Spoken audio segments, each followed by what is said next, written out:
안녕하십니까. 오늘은 지난 시간에 이어 이건희 회장의 별세가 올해 남은 기간 삼성전자의 주가, 그리고 나아가 코스피의 주도주에 미치는 영향에 대해 한번 생각해 보고자 합니다. 지난 시간에 삼성전자에 대해 두 가지를 언급했었습니다. 첫 번째는 상속세 재원 확보를 위한 배당 확대 가능성이 있다.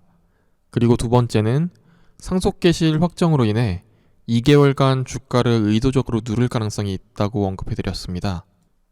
먼저 삼성전자가 3분기 배당을 발표했습니다. 본주와 우선주 모두 주당 354원의 분기 현금 배당을 실시하기로 하였으며, 이는 1분기, 2분기의 배당 금액과 동일한 배당입니다. 특별 배당 이야기도 나왔지만 발표 시점을 내년 1월 이후로 미뤄서 당장 올해 정확한 금액을 추정할 수는 없을 것으로 보입니다. 다음은 주가가 늘리고 있는 이유에 대한 추정입니다. 역시 상속세 이슈입니다. 저번에도 언급드렸다시피 상속기준일 전후 2개월의 평균 주가에 의해 상속세가 결정되게 되는데요. 별세일 기준의 시가와 금요일의 종가를 기준으로 상속세 변동액을 계산해 보았습니다. 현재의 시가가 평균 주가가 될 것이라 가정한 후 각 보유 주식의 시가 차익을 계산하고 주식수로 곱해서 시가총액 변동액을 구한 후 상속세율 58.2%를 곱해서 나온 상속세 감소액은 이미 한 4,200억 정도로 계산할 수 있습니다. 하지만 전반부 2개월의 주가는 이미 확정이 된 수치이니까 실제로는 이 절반인 2,100억 원 정도의 감소 효과가 있다고 할 수 있겠습니다. 오늘 나온 기사의 제목을 한번 발췌해가지고 가져왔습니다. 삼성전자 주가가 1,000원 하락할 시에 삼성 패밀리의 상속세가 1,500억가량이 변동이 있을 수 있다.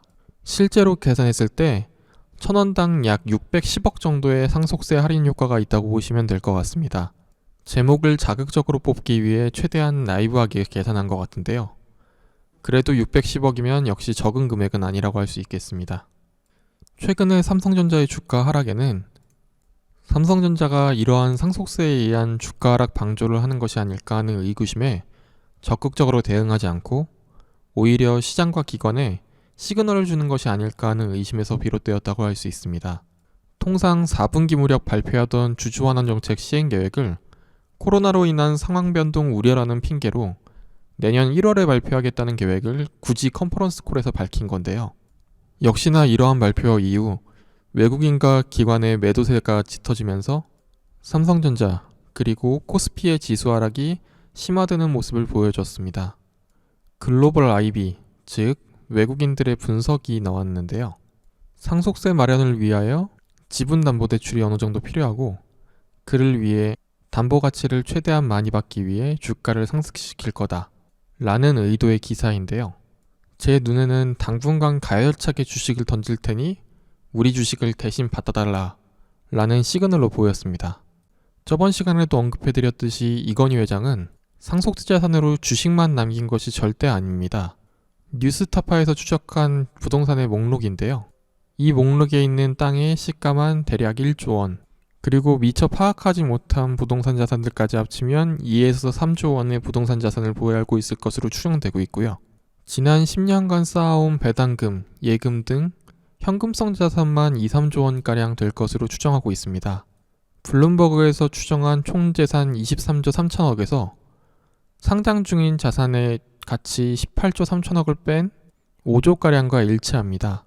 아까 얘기했던 것은 이건희 회장 개인 재산이고, 실제로 주식을 상속하게 될 이건희 일가의 배당금 총액을 합치면 5년간 6번에 걸쳐서 상속세를 분납 가능한 연부연납 제도가 있다는 사실을 감안하면 적어도 2, 3년은 상속세를 납부 가능하고, 당장 주식담보대출을 받아야 할 이유는 전무하다는 것을 알 수 있습니다. 적어도 연말까지는 삼성전자와 삼성전자 계열사의 보유주식 가치가 올라가는 것에 대해 상속자들 입장에서 적어도 이를 반기지는 않을 것 같다는 생각이 듭니다.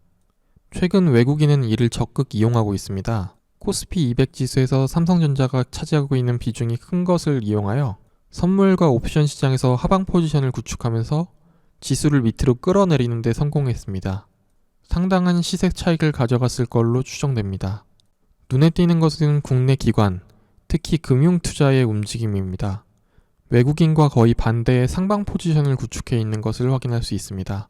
최근 기관의 현물 매수 물량 중에 금융투자의 물량이 많이 나오고 있는 것도 확인해 보실 수 있습니다. 삼성전자의 매도세로 인해 지수가 하락하는 것을 막기 위하여 코스피 200 종목 중 비중이 높은 종목에 대해 매수를 진행하고 있는 것이 눈에 띄었습니다. 적어도 2개월간은 지수 방어를 위해서 삼성전자 외 코스피 200 시가총액 상위주에 아웃퍼폼 가능성에 주목을 해볼 필요가 있을 것 같습니다.